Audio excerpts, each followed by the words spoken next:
What speech therapy does is really hard to sum up in one word. People usually come to my office and say, but I don't have speech problems. Well, a speech therapist has their hands in anything related to communication, and that's really broad if you think about it. Our lungs are involved in producing voice. Our mouths are involved in shaping the sounds. And so anything that involves, affects the lungs or mouth, we're going to be involved in. Same with the brain. If you affect thinking or processing or memory, it's going to affect communication. So speech therapists do cognitive work, help people exercise their brain. Now, this is how varied what we can work with you on is, rather than wait till someone hits their head and has to come to me for some brain work, if I see somebody that has the potential for falling at all, I'm going to work kind of like a physical therapist on fall avoidance. And so in some ways, the things that a speech therapist and a physical therapist are going to do are going to overlap. At the power gym, they're going to work on voice a bit. And it's because we're part of a team, and covering the same tracks can be beneficial. You usually have to hear things more than once before you learn it. And it's good to hear things in a variety of ways. So speech therapy is really broad. I'll tell you one more thing about it that's kind of interesting is the voice controlled by the throat is the same structure that not only gives us a voice, but protects our airway when we swallow. And so speech therapists, because they learn all about the throat for swallowing or for voice, it's a twofer. We also do swallowing. When you have swallow problems, it's the speech therapist. So there's a bit about speech therapy, and I have an object lesson for you to get us started. Wait right here.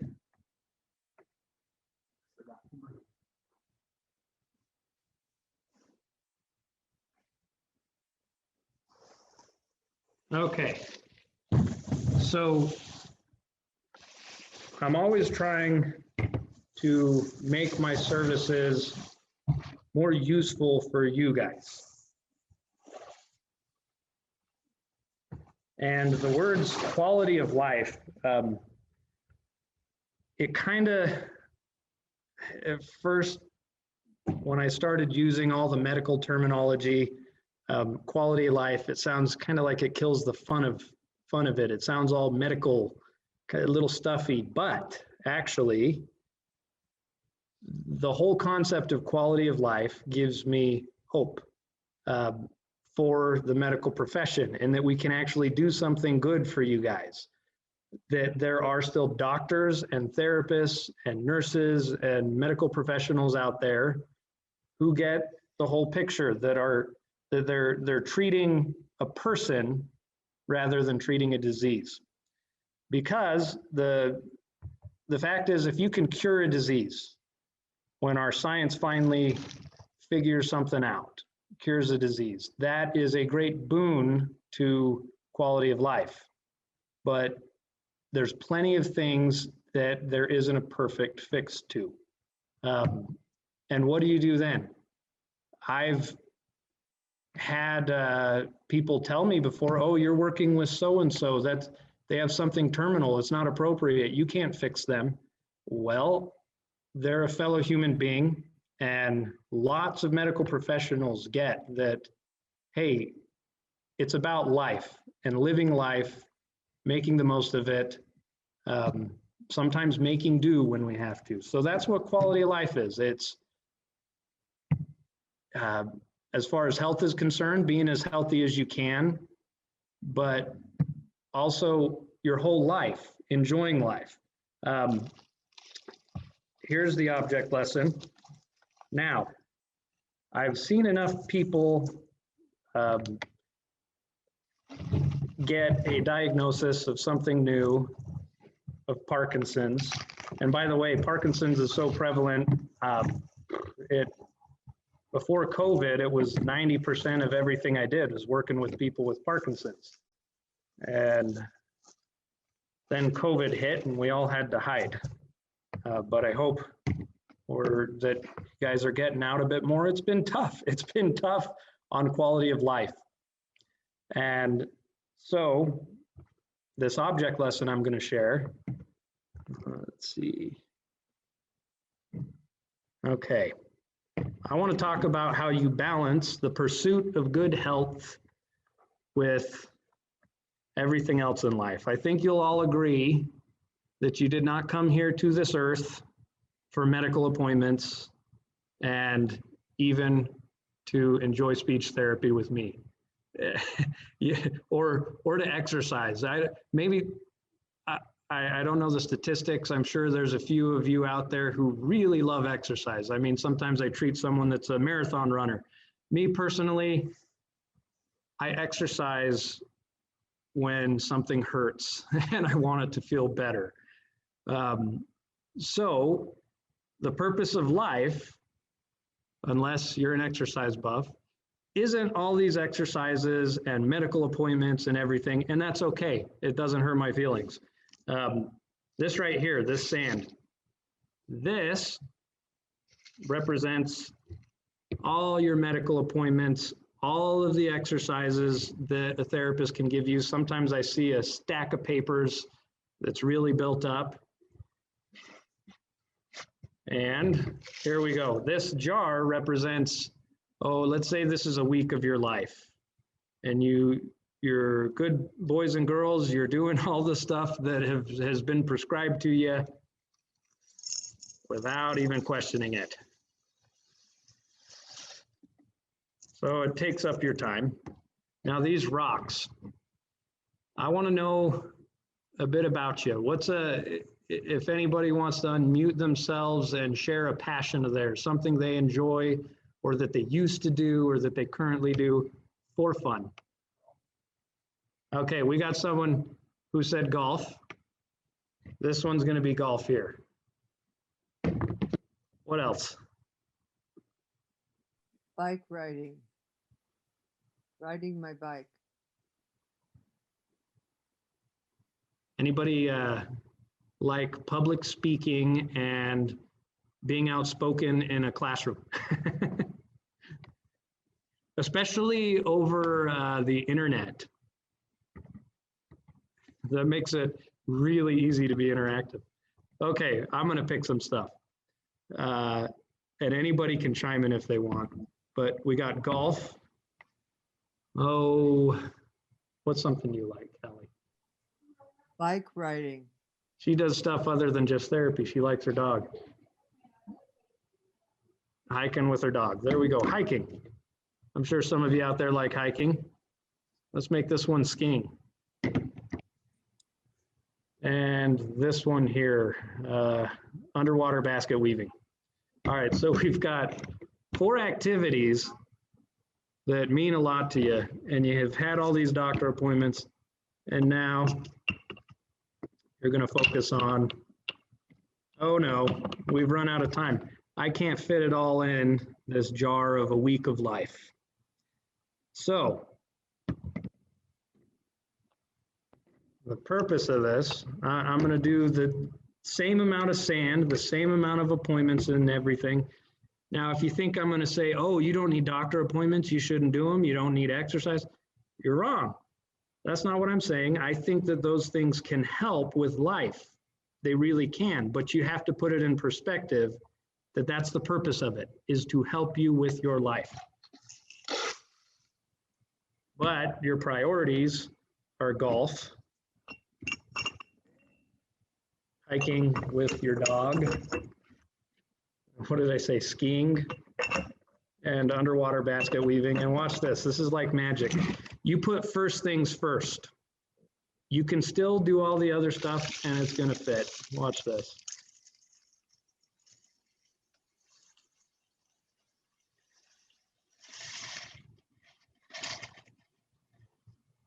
There you go. And why does that work? Well, first of all, because it's an analogy and these are rocks and sand. And that's just how things were displaced. But in life, it works because you put first things first, and you will find a way to make everything else work. And I'm going to give you some tips to make it work. If any of you have ever felt burdened by the whole bunch of stuff that you've been recommended by doctors and therapists, there's a way to make it work. But you got to put first things first. And yeah, the other reason it'll work is because you got to focus on the good, on the enjoyment. Sometimes I tell people that what they need is to go watch a movie and eat some ice cream. Now, is that true fulfillment? No, it's not the deepest thing in life, but it sure is tasty. And is ice cream healthy? No, but by golly, sometimes we deserve it. So everything's a balance. You don't have to do things perfect. You can enjoy life. So, whose water is this? Can I steal it? And if you're feeling really rushed and busy, watch this. I want to show you that there is always time, no matter how busy you are, to go and have a drink at a coffee shop with a friend. Look, it fits. You thought it was all filled up. Now it's filled up. All right, there you go. In fact, if you get nothing else from this, when we get to the question and answer, you're gonna be able to ask about specific things with your health. If you get nothing else from this, but a smile and a reminder just to enjoy the simple things in life, and it actually improves quality of life a little bit, then I'm happy. Now here's some questions I want to ask you that you can chime in and share your thoughts, or you can just answer them yourself in your own mind. It's to make you think about what priorities you want to put first. First, okay, and I'm going to apply this concept of first things first to life beyond just medical things. And I'm going to apply it to medical things, how to manage all of the stuff you have to do. So let's start with life. Here's another medical acronym, ADLs, Activities of Daily Living. See, that makes it sound so robotic and like, what are your ADLs? Behind all of the medical stuff and all the fancy words and everything, even the practitioners, they're people. We have lives, we have ADLs. Now, what do you enjoy? I hope when I asked about those rocks, even if you didn't chime in, you thought of something. I had a little experience a while ago. Someone asked me, what do you enjoy? What do you like to do?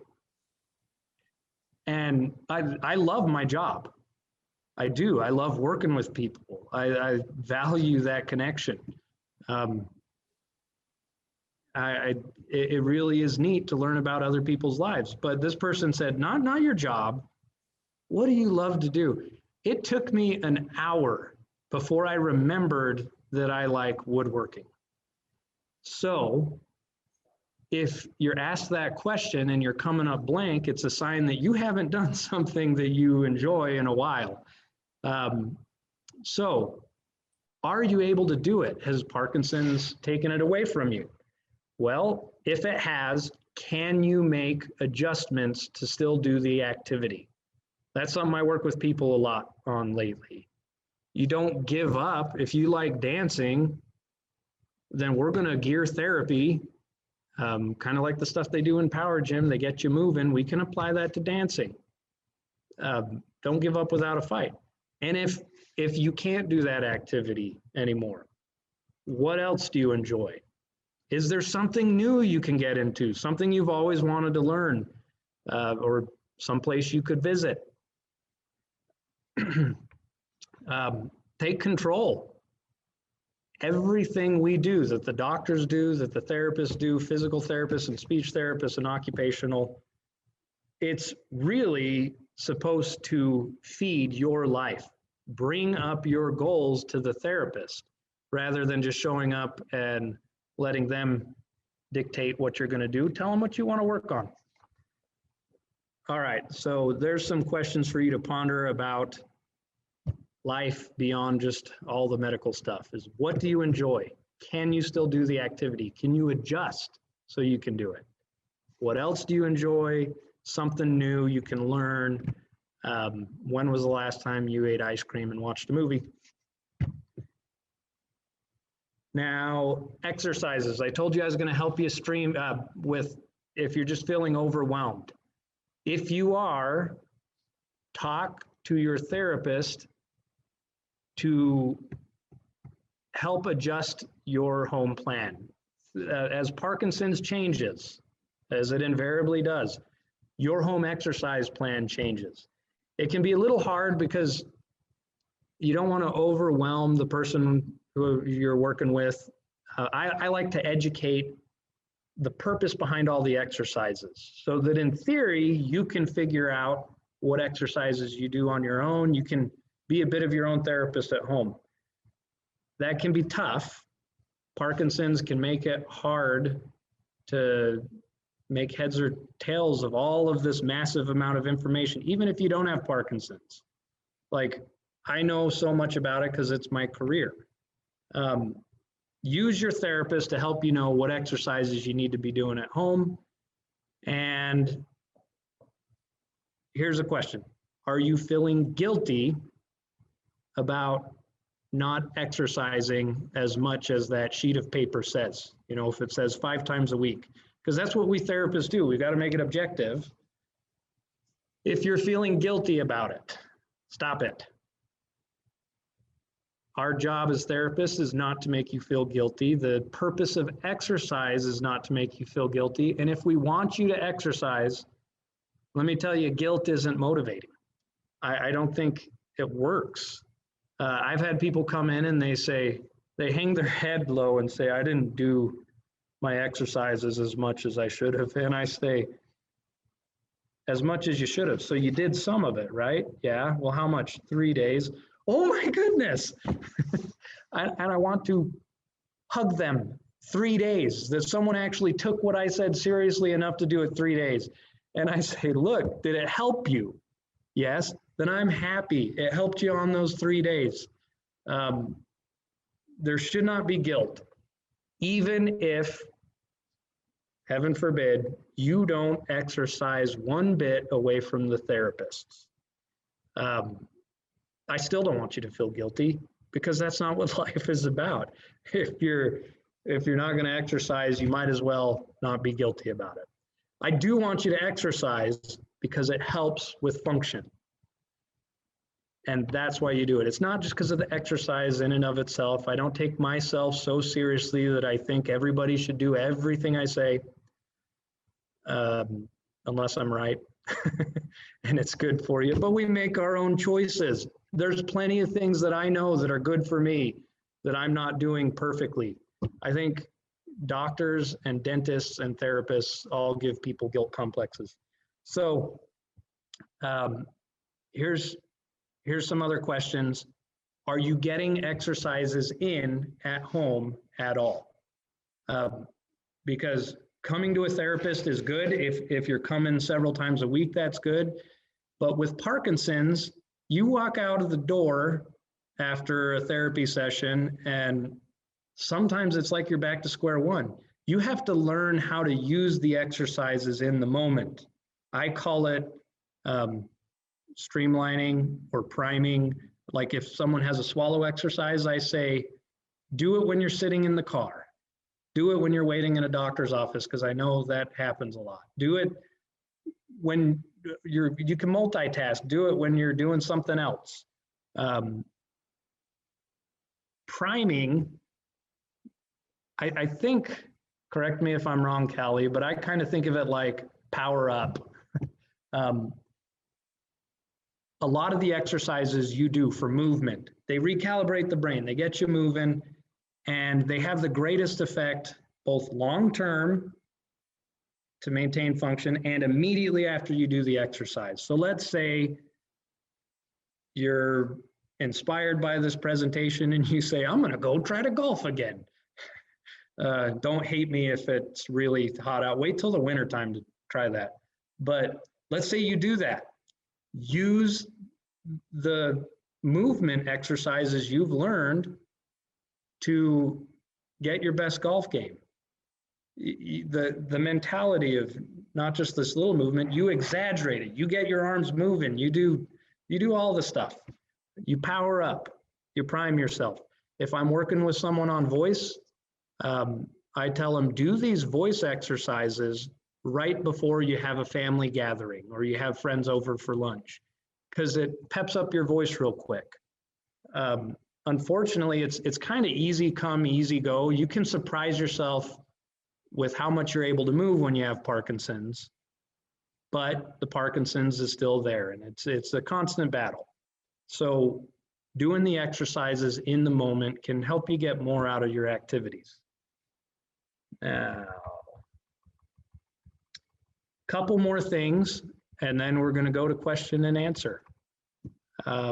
Symptoms.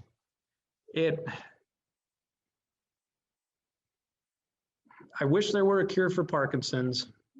The deepest we can get is, of course, the dopamine, carbidopa, levodopa, or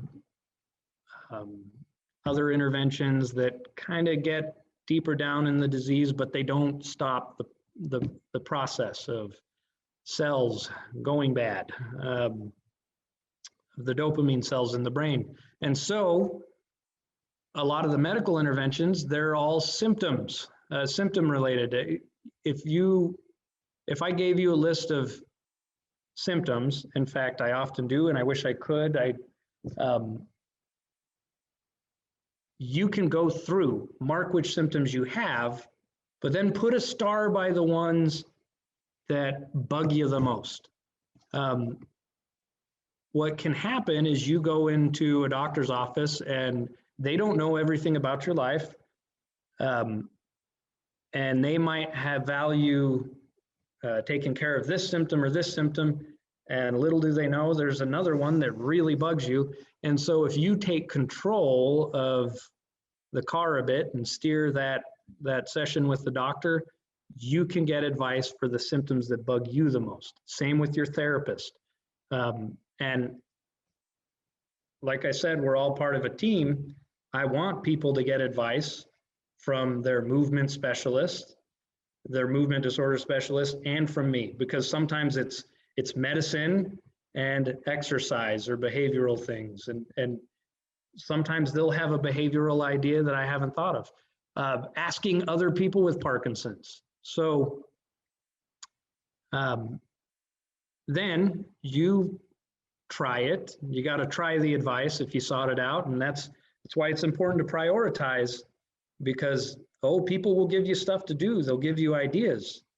And so if you're motivated to help with that symptom, give it a go. If it doesn't work, keep digging.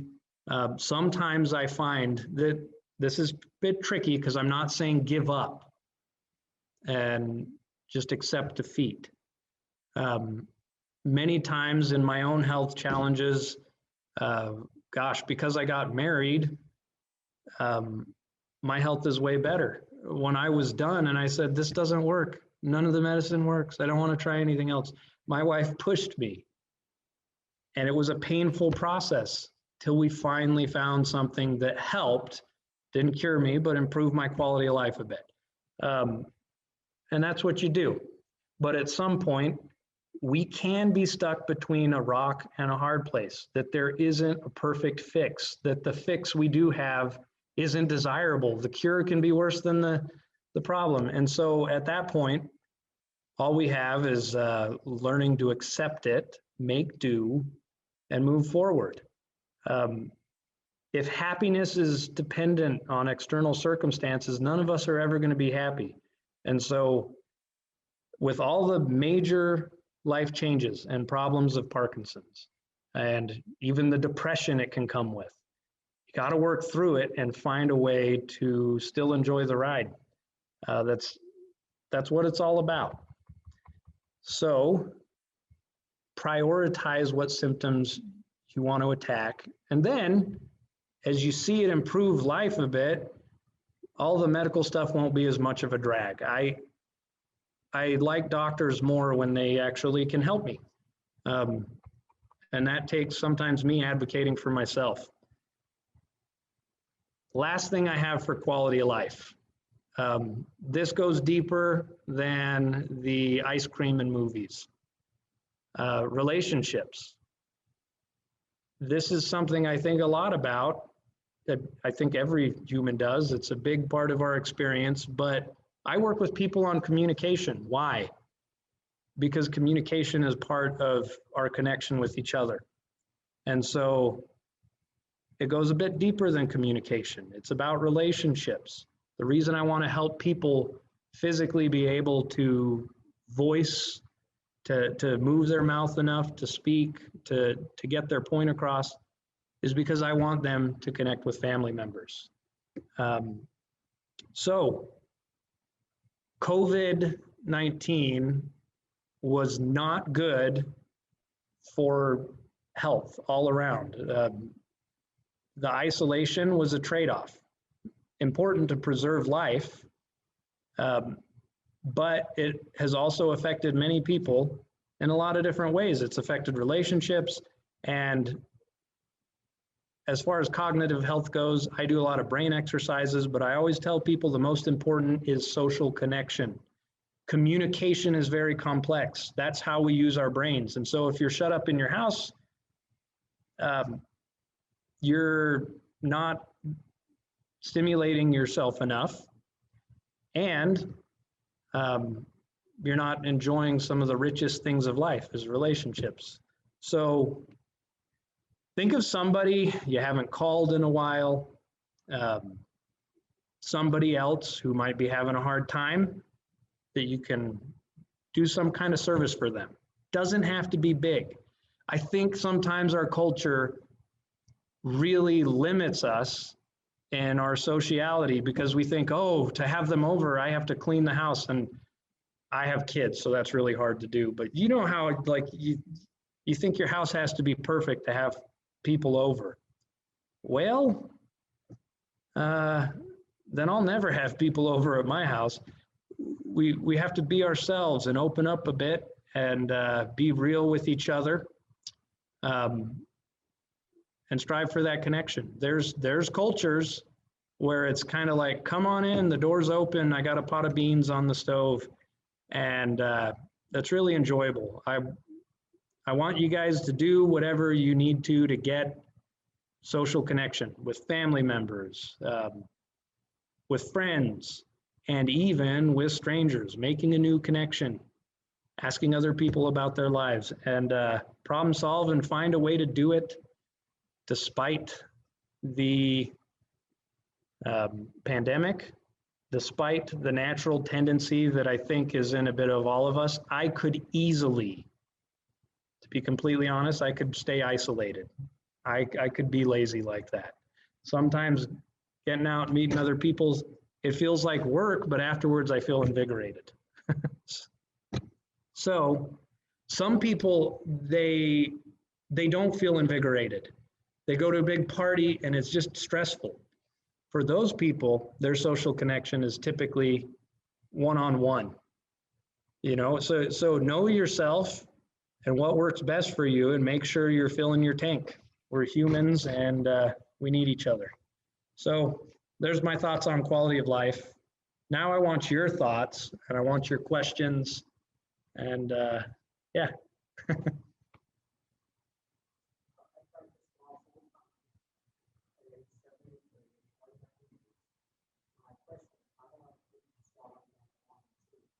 How do you keep swallowing them when I do? Okay.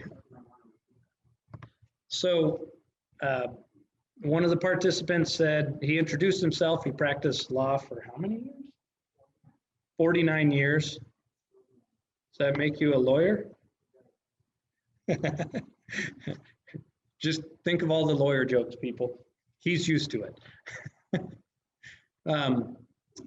He asked a question about swallowing. This is hard to do sometimes when speaking to a big group because therapy is individual, and I like to dig and get to the heart of your problem. But I'm going to speak a bit about swallowing in general. First off, the big fear is aspiration pneumonia, if you've read about it.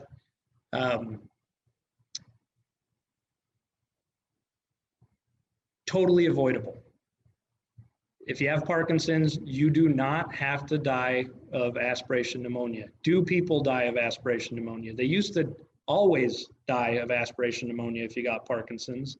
And now we know how to avoid that. And I'm going to teach you how, and it's simple. And yes, there are people who aren't doing this who do die of aspiration pneumonia. None of my clients, but I know of a community, and I know people down there that have Parkinson's, and it breaks my heart because they don't have a speech therapist. But first thing I'll tell you is keep your mouth clean. Go to the dentist frequently because it can make it hard to try your best to brush your teeth, go get cleanings. The danger isn't food or liquid going in your lungs. It's a germ going in your lungs carried by the food or liquid, because then you get a bacterial infection. So if you get symptoms of pneumonia, normally they treat it like a virus. If you have Parkinson's and you start getting a pneumonia, a fever, a cough, difficulty breathing, pain, you get on an antibiotic. You go and tell them, I have swallow problems. The term they all know is dysphagia, but just tell them you have swallow problems, Parkinson's, put you on an antibiotic, because it's safe to assume that that's what the cause of the pneumonia is, and since it's bacterial, you can knock it out real quick. And then if that happens, you got to do a whole bunch of breathing exercises. You got to move those lungs, because breathing is how the lungs clear themselves. So now that I've given that spiel, I'll tell you what you can do about the swallow problem. Because in addition to fear of aspiration pneumonia, there's also the discomfort of coughing all the time. I like to teach people about how the swallow works, because becoming aware of it can help you kind of compensate for your own swallow issues. The first thing to go wrong with the Parkinson's swallow is coordination. You need to give yourself more time. Imagine you're standing at home plate, pitcher throws a ball, you knock it out of the park, and you're getting ready for the next one, and he throws another ball and you weren't ready. Well, that can happen. If I grab this water and chug it down, I better be able to swallow right on time, perfect coordination, and that's less likely to do with Parkinson's. So what can you do?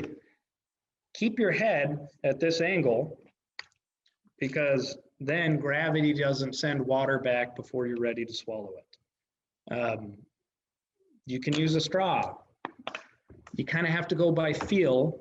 I don't like to say across the board, oh, only one sip at a time. Well, that's frustrating. What if you can handle more than one sip? It depends on where you're at. What if that's affecting your hydration? Sometimes I tell people, you know what, you're going to cough a little bit. You need to drink a ton. Your mouth is clean. Do it. It just depends on your situation.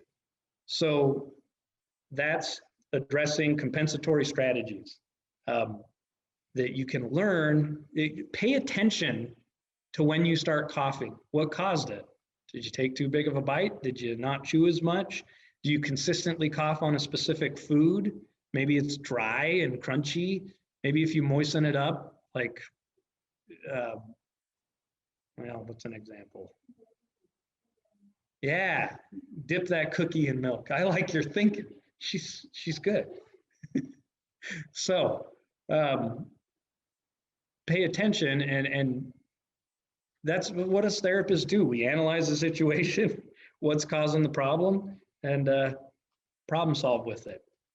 Okay, so now here's an exercise for maintaining the swallow. I told you how you could keep from getting aspiration pneumonia. And then if you did get it, I want to see you and teach you to do breathing exercises, because sometimes it still happens. It's kind of interesting. Someone who is a huge risk for aspiration pneumonia, they aspirate every time they eat or drink. It's really bad. I've known them for years. They haven't gotten aspiration pneumonia. It defies the science. And then someone else I know, mild swallow problem, and they got aspiration pneumonia. What on earth? So you do everything you can, and then don't live in fear. Nothing good comes out of living in fear. When I'm approaching people with swallow problems, if I was acting out of fear, I would say, you know what, never eat again. Let's just stick a tube in you. That'll make sure it never goes in the lungs. That's nice and safe. And you're never going to get to taste fruit. Okay, so don't act out of fear. Do everything you can to help with your swallow, and then live life. But here's the strengthening exercise. This is what you can do to maintain that swallow. The problem of aspiration is more long-term. It's going to happen a little bit when you first have Parkinson's, but as the muscles get weaker, it happens more frequently, and it's like you're playing roulette. You have more chances for aspiration pneumonia. So keep the muscles strong. How do you exercise swallow muscles? By swallowing. Now, people say, why doesn't it work when I eat food? I'm swallowing then. When you have food or liquid in your mouth, your tongue hits basically a neural button in the back of your throat, and your swallow is a reflex. It doesn't take any effort. It happens. You couldn't stop it. It's like blinking, or you can't stop it. It's a reflex, like coughing. You can't really suppress a cough too much. You need to cough. Oh, and by the way, little aside, if you're coughing and you're like, gosh, I'm hacking my lungs out, take a deep breath through your nose and then do one strong cough. What happens is we go like this. Parkinson's is making us move less, and you got to open up those lungs. The reason coughing clears things out is because of air pressure. Increase how much air is in the tank, and you're going to clear that food and stop coughing as much. So I told you, this is a lot of info. You don't have to remember it all. There's not going to be a test, but this is recorded, right? Okay, good. This is recorded, because if I saw you in therapy, I would give this same spiel a time or two, and I would make it more interactive and ask questions and test you on it to make sure you understand it and are implementing it. But you can come back to this video and watch it, and you're getting a very important aspect of speech therapy. Maybe it's not as individualized, but it's really crucial. The exercises for the swallow, it's swallowing with nothing in your mouth but saliva. That's a little harder. It takes a little muscular effort. It's called a dry swallow. And if you do 10 of those in one sitting, well, it's even more muscular effort than just one dry swallow. In fact, if you have saliva in your mouth, you swallow once, it wasn't too hard. You swallow again, oh, that's getting tougher. Each time it gets tougher. And that's where the exercise comes in. If you tilt your head down, it makes it a little more easier. You're still working the muscles, but I mean, it just depends on where your swallow is at. I worked with people that I can barely get them to swallow once in a session, and we work up till I get them swallowing 20 times. But wherever you're at, if you're having to work up to 10, or if 10 is a breeze, 10 is kind of a magic number. Why? Because I did my own little in-house research, and 10 dry swallows was enough to maintain function. I took measurements on all these parts of the swallow related to Parkinson's, how much someone drools, just all this information that's kind of a, just gives me a reading of Parkinson's swallow problems. And I found that if people did one set of 10 dry swallows a day, by and large, that maintained their function. There were a couple of clients that needed to do more, but that's the bare minimum. If you sit there and swallow, then swallow again, do 10 of them, and you do that every day, is going to maintain enough strength for you to keep swallowing. I would add one thing to it, and I'm going to go ahead and do it. I worry that my long explanations make it too complicated. The explanation, you don't have to remember it all. The exercise is really simple. It's a dry swallow. I don't know if you could see it. Let's see. You could see it? Okay. I'm kind of self-conscious of it all of a sudden. Is it doing what it's supposed to? Am I miss-swallowing? So when you swallow, a muscle here pulls up the larynx, and that helps close everything down. There's kind of like a little pulley system, and there's a flap that closes over the airway. And so it's this muscle that's working. That contracts, up goes the larynx, everything closes. And then you saw my larynx go up and then right back down. It's that quick. While it's up, the food passes over and then it goes down. So you can see why coordination is important. If you strengthen things, it helps even with the coordination a bit. But also you have to be aware if you keep miss-swallowing, you have to be aware of your pacing while eating or drinking. In between each swallow, what I want you to do is hook your finger, put it here on your chin, and massage down. And you got to get good pressure. If you have a spouse or family member do this for you and they can push harder, Parkinson's makes it hard to push. So this doesn't do anything. You got to stimulate that muscle and stretch it out. And I don't want to go into all of the lengthy explanation as to why I include that massage, but there's a reason. It basically helps get things behaving more normally. So my swallow routine that I give people is dry swallow, massage, dry swallow, massage, dry swallow, massage, and you do 10 of those. And yeah, so that massage avoids one of the problems with one little aspect of the swallow. So answer your question? Yes, too much. Oh, gosh. Okay, good. I hope that's enough for you to implement the exercise into your life. Oh, check this out. I got something to help you out.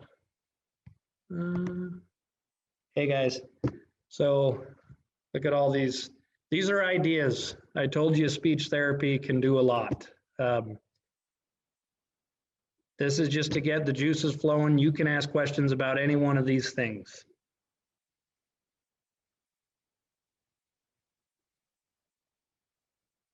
I see someone raising their hand. Did I see someone raise their hand? Oh, okay. So this is kind of scary, but you have to unmute. And I know it's scary because technology scares me, but what is it, bottom left? If you move your mouse on the bottom left, you'll see a microphone and it has a line through it. You click on that microphone, the line goes away, and then we can all hear you.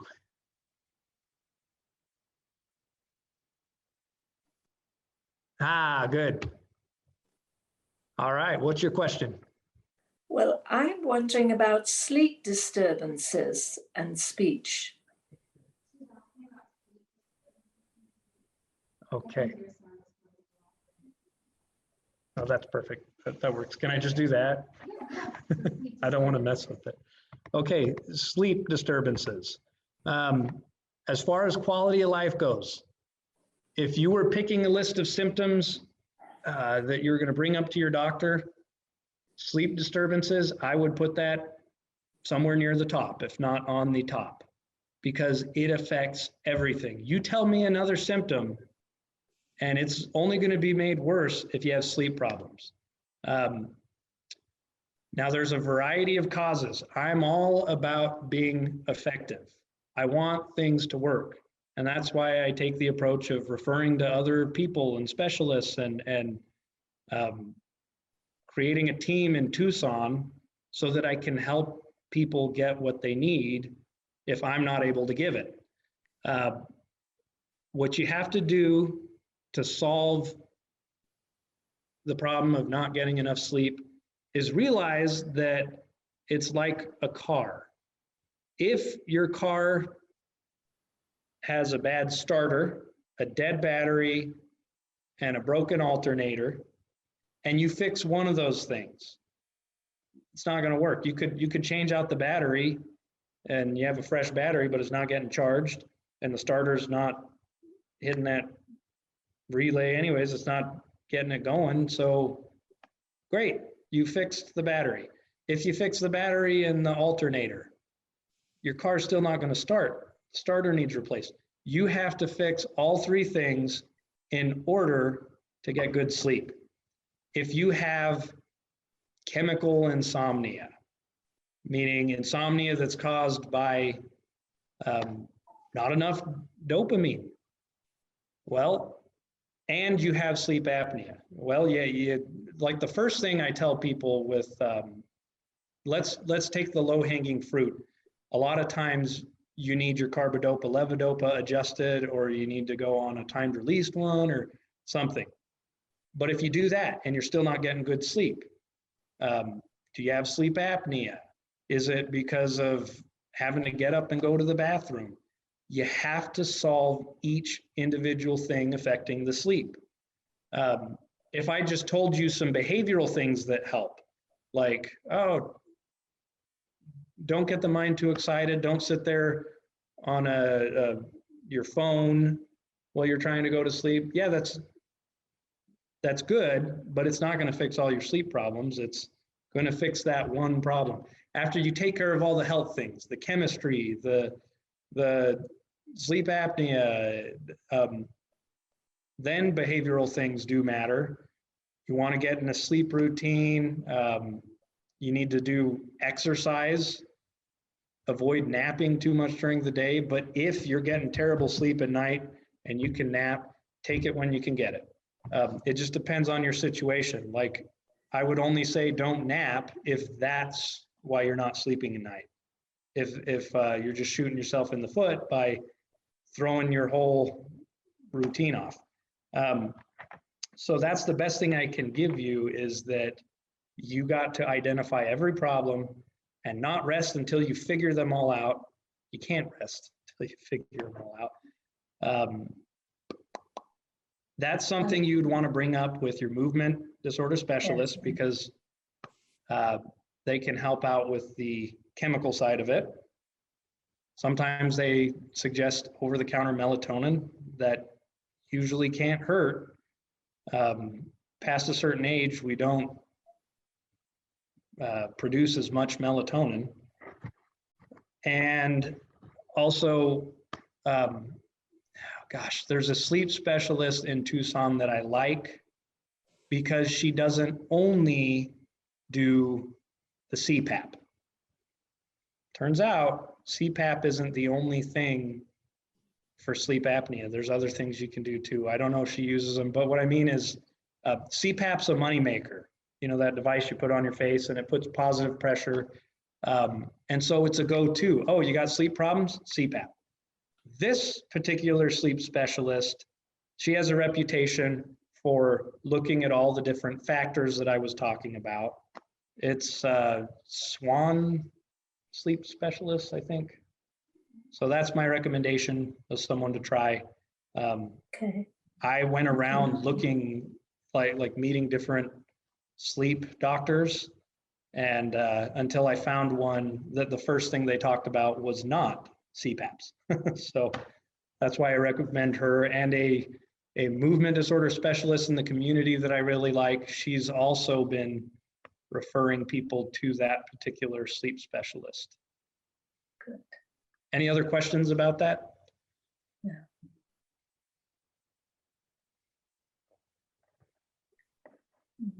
I think not. I hope I'm not giving too much. I really just want it to be effective. But you ask one little question and you get a chapter. It's good. It's good. Okay, good. Thank you. I need that. Good. Oh, here's more topics. Thank you.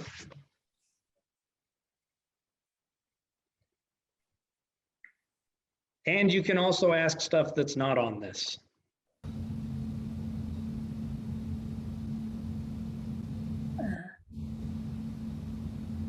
How do you keep from thinking about the future and how disastrous it could be? How do you keep from thinking about the future and how disastrous it could be? How does that what? How do you keep from thinking about how disastrous the future might be? Like thinking about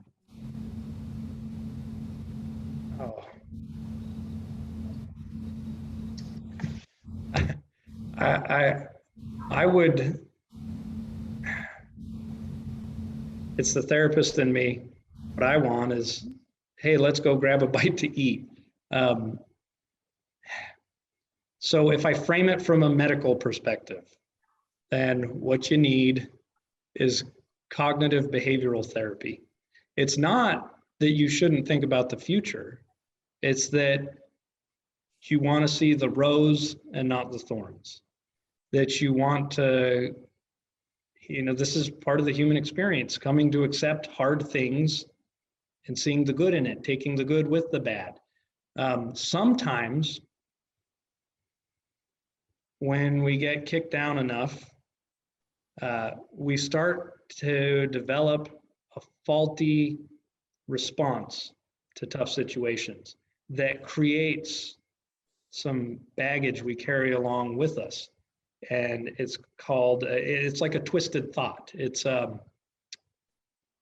if I go for a job interview, which I'll never do. I work for myself. It's better that way. You can tell I've had a rough time with jobs.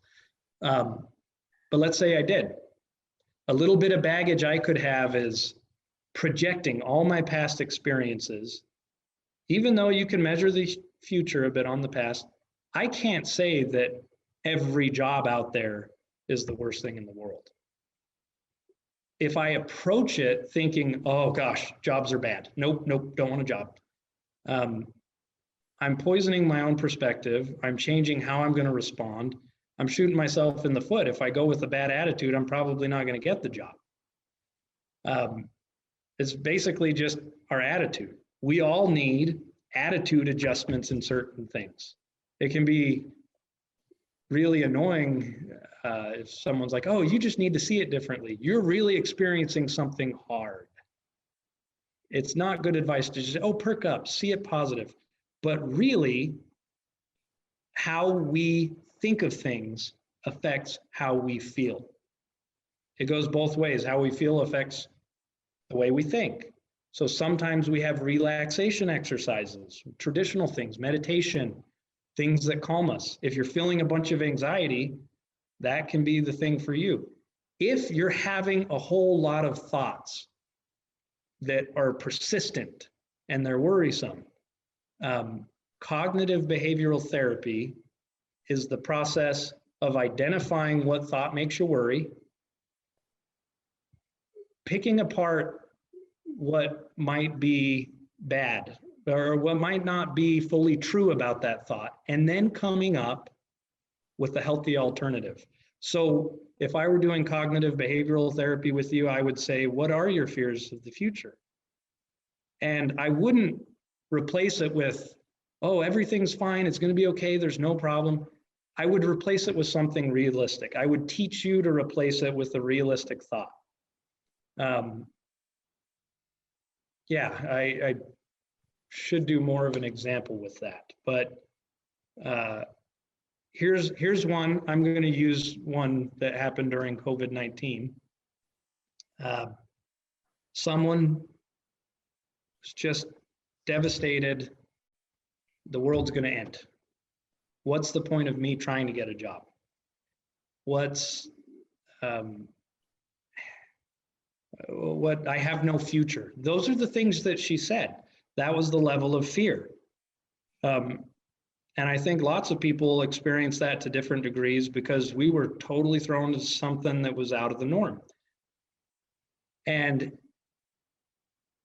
you could see on the outside where the faulty thinking was. I tried to help her. I tried to say, well, you know, if it's going to end, you might as well give it your best. Like, let's not give up. The key is you have to develop the positive thinking yourself, the realistic thinking. Okay, COVID-19 changed things. It changed our lives. It changed people's careers. But we can adapt to the change. Is there anything good that came out of it? So that's what cognitive behavioral therapy is looking at the same situation with a different perspective. It is a skill that you can be guided in. It has to come from you. And that's why I say, gosh, I want to go to a restaurant with you, because you can influence your own thinking by the people you hang out with, by the things you read, by the things you watch. If you're not feeling hopeful, don't watch the news. Do I think that the news is our reality? No. I think that the news is a perspective geared towards hooking people. So it is not the most realistic perspective. It is not the most hopeful. And there are bad things going on in the world, but I don't think the news is framing it in the way that's going to solve problems or help people or get us to pull ourselves up by the bootstraps. So I hope in all of that general advice, you can find something good. I'll tell you a therapist in town that I like that does cognitive behavioral therapy. And it's not you go and talk about your problems and then feel better. It is you work on something in your life. You better something. It is action oriented. It's learning the skill of how to take a licking and keep on ticking. So Desert Breeze Therapy, I recommend him because just like I did with the sleep therapists or the sleep doctors, I went around to different psychologists, psychiatrists, and kind of felt them out. Psychology is behavioral things, kind of what I was talking about. Psychiatry is medicine, and in theory, they not only prescribe medicine, but teach you the behavioral strategies. The medicine sets the stage for you to improve how your brain is handling things. If you just take the medicine and you don't do any work on your own, it's not enough. It's just like with Parkinson's. You got to take the carbidopa, levodopa, and come to Power Gym. And same thing with mental health. This doctor, he is a one-stop shop. He'll do the psychiatry and psychology. He's new in town. I like him. He has openings and he'll work with your insurance. So that's Desert Breeze. Good.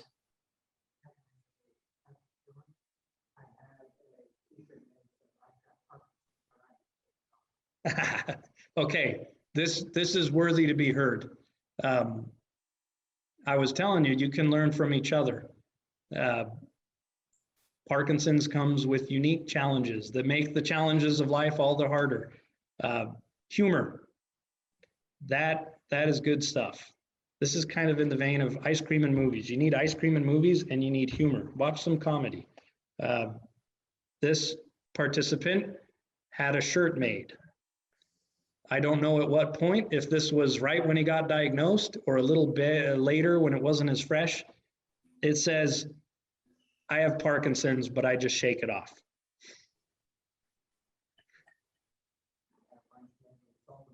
Cute. And I like it. Did you make good money? Hey, he did it for the gym. That's good. It's good stuff. Good. Yes, I have Parkinson's jokes, but I don't have Parkinson's, so I don't know what you'll all do to me if I start telling Parkinson's jokes. Funny. All right. I like these topics. You guys have hit on the ones, I'm glad that I didn't pick the topics. You hit on the ones that are about quality of life, your emotional well-being and mental health, sleeping, and swallowing. Those are pretty big ones. Oh yeah, we humans, eating is a part of quality of life.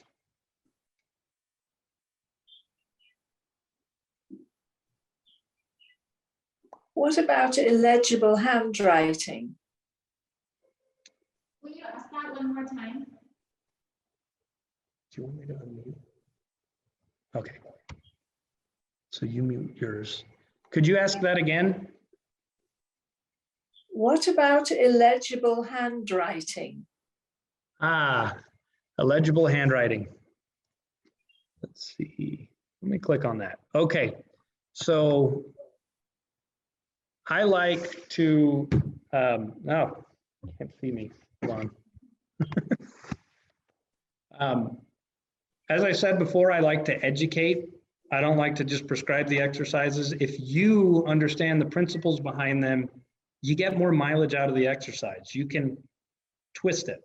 And if that's hard to do because of the Parkinson's, I tell people that I'll work with them where they're at. Sometimes you're only going to be able to do it right with the therapist. It just depends on the hand that you're dealt and where you're at and how your Parkinson's presents. But in any case, here are the principles behind the exercises.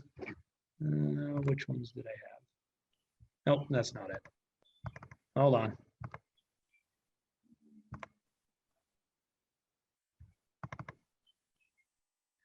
Okay, stretching, strengthening, recalibration. I always tell people it's up to you if you want to do this exercise. I always teach swallowing in the hopes that you're going to do it. And I stress the importance of it, but I don't try to make you fear, maybe just a little. But handwriting, it's dependent on what your life activities are. So someone that wanted to keep making her Christmas cards, this is what I did with her. Stretching / exaggerated movement. This is recalibrating the brain to tell those muscles what to do. If you just do it without putting enough conscious effort, there's not enough neurotransmitter to get the message to be strong enough. You have to consciously tell those hands to open. So it's like power gym for your hands, which power gym does hands.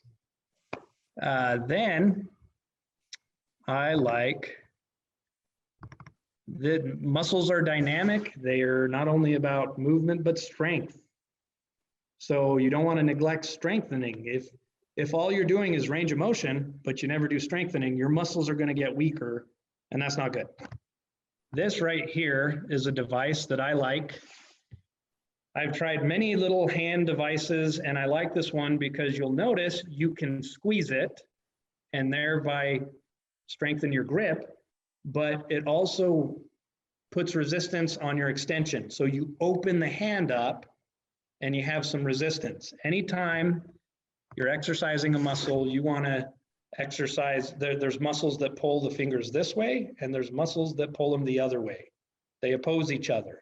You do not want them to get out of balance, or your hand will start being like this. You got to strengthen both.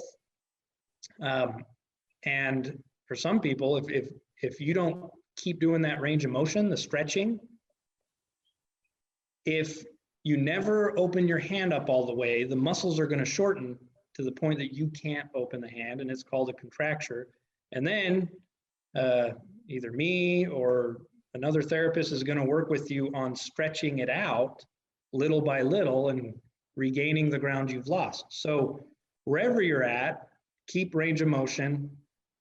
That little device, it's Hand Exerciser Vive Health, V-I-V-E. You type that in, get it from Vive website, because I don't know if you do a lot of online shopping. I've been scammed 4 times in my life. I've kept track. I'm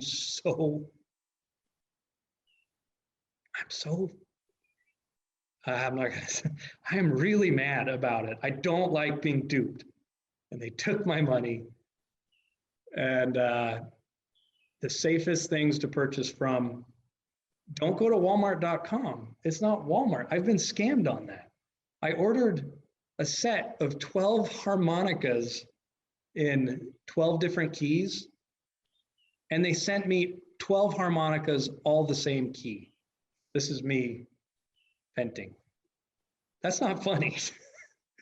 They did it because they know harmonica players want every key, and they advertised every key, and then they did that. And then the business name was called Phantom Pranks.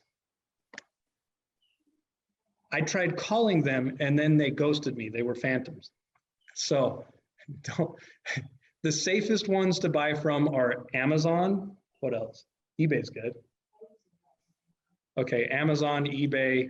Vive Health, you can buy it from the manufacturer of this little device, V-I-V-E. And I tell you that because it is a good device. And so if you're going to buy it, it's like 17 bucks. And you get 3 different strengths. And so you strengthen the grip and the extension. And then, oh, golly, technology.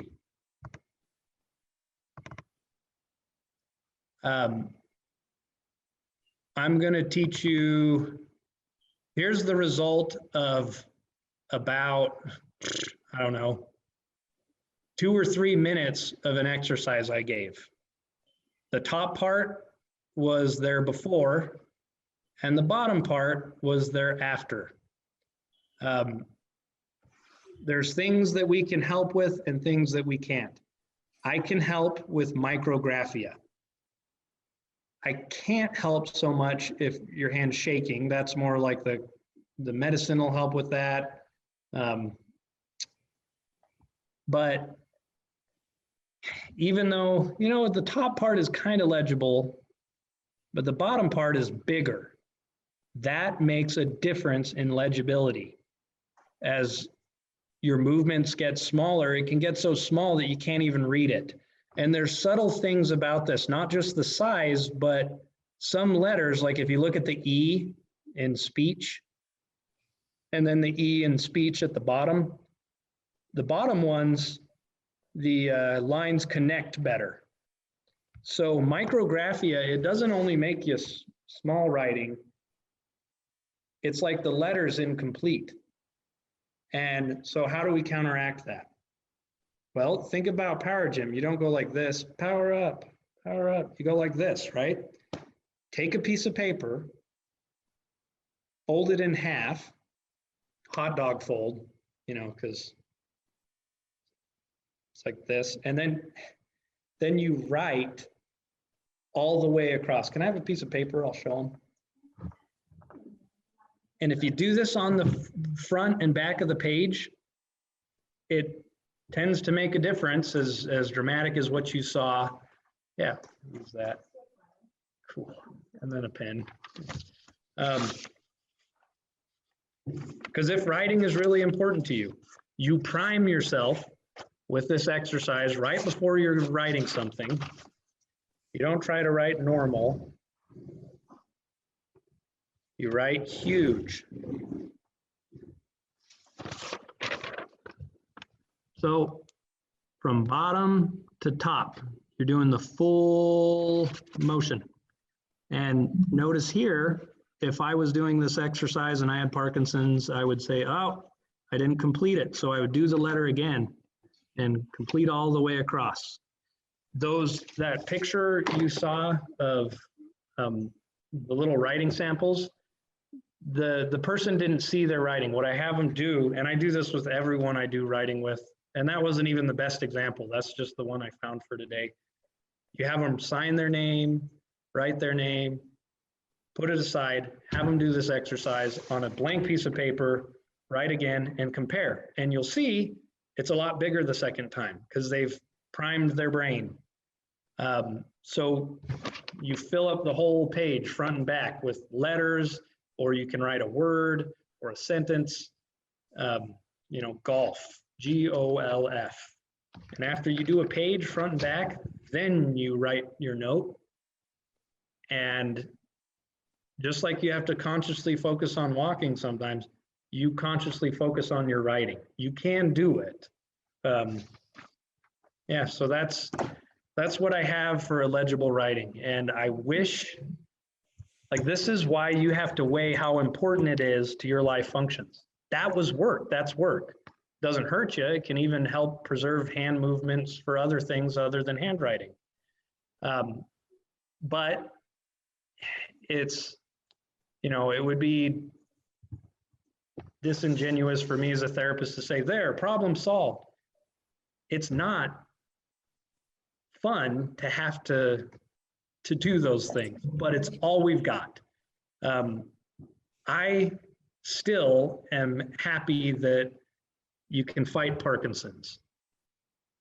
I'm not happy that you have to, but I'm happy you can, because there are some diseases, it's just going to be collateral damage. It's going to be not collateral damage. It's going to be controlling things that we can't really control. It's minimizing the problems, like minimizing the damage as much as we can. There's diseases that are progressive, that are worse than Parkinson's.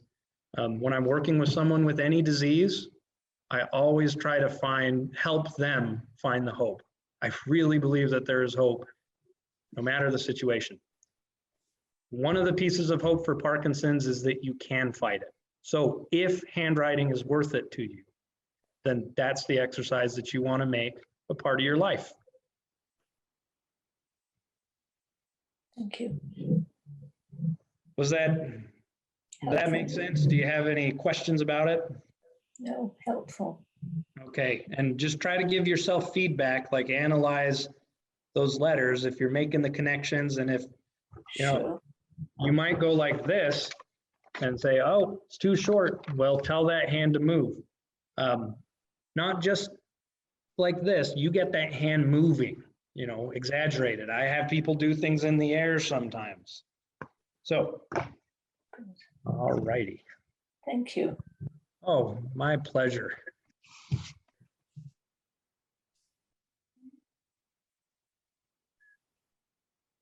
have about 10 more minutes if anyone else has any questions.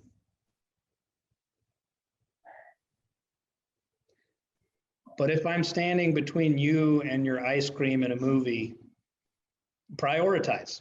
It's okay.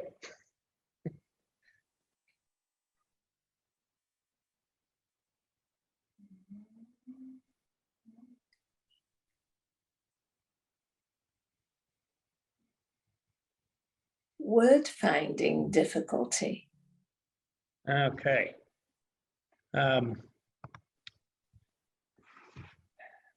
Again, there's things that we can do to make it better. The symptom's always going to be there.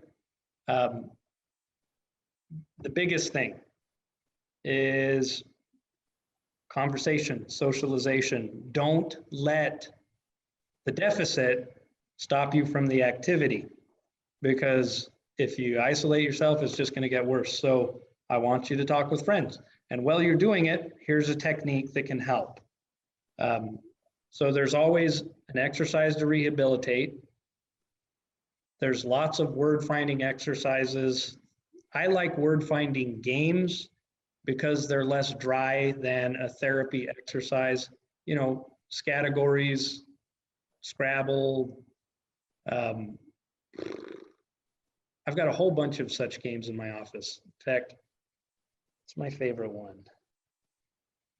Categories is pretty good, but you have to adapt it because it's also pretty tough. So if you're finding yourself struggle with it, a therapist could show you, oh, just alter the activity, do it this way. You're thinking of things in categories, thinking of things that all start with this letter. And as you generate a whole bunch of words, it stimulates that part of your brain. It does help you do better with it. It's hard to measure how much, but I know for a fact it works to exercise that part of your brain. So I'm a second language learner. I was a sign language therapist. If I'm out of practice with sign language, I start to lose it. If I start to use the sign language, it helps me overall. Not only like if I go over 10 words in sign language, not only do those 10 words come back to me, a whole bunch of others. You stimulate one part of the language center of the brain and it has a good effect on all of it. So that's exercising, but then a strategy, when you butt up against that word that you can't remember, you can either get stuck and it's awkward and you're nervous, or you can find another word and move on. You can make a definition, and we're not used to giving dictionary definitions. So that can be hard to do, but let me give you a formula you can use to come up with a definition on the spot. This takes a little practice, but it's unique. Let's see. Category, then unique feature. You can describe any word with those two things. Category, unique feature. So if I say animal, that I'm thinking of an animal that's slow and has a hard shell. Sloth the tortoise. Thank you. If you had said snail, I would have said, dang it, it's a reptile. Which happens. Sometimes you describe something and someone says the word and it's not the right word, and so you got to narrow it down more. Category brings up a whole bunch of things to the other person's mind, and then you got to narrow it down, and sometimes you got to narrow it down more. So it takes practice. You can pick things in the room and say, and just, how would I describe that? Because you never know what you're going to have word finding trouble with. It could be a really easy word, doesn't have to be a hard one. And so you could say, oh, it's something tall that you plug in and it brightens up the room. And it has a shade on it. Thank you. Lamp. Okay.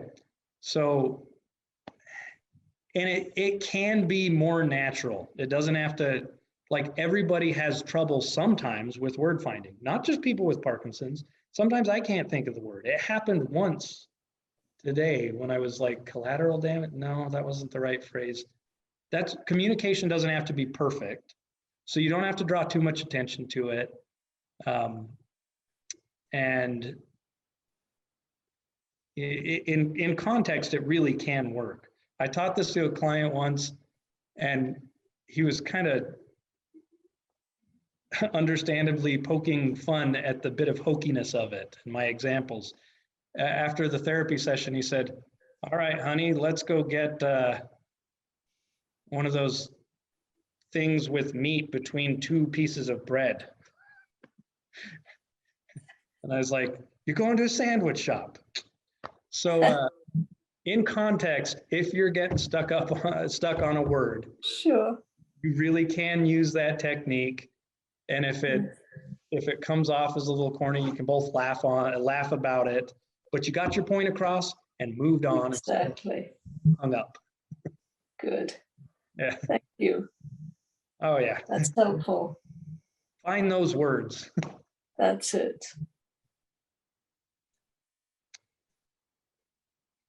Yeah. Well, if there's anyone else that has a question that's, a burning question, I'm still here. Either way, if not, I will tell you how much I appreciate all of you. I appreciate you coming and hearing this.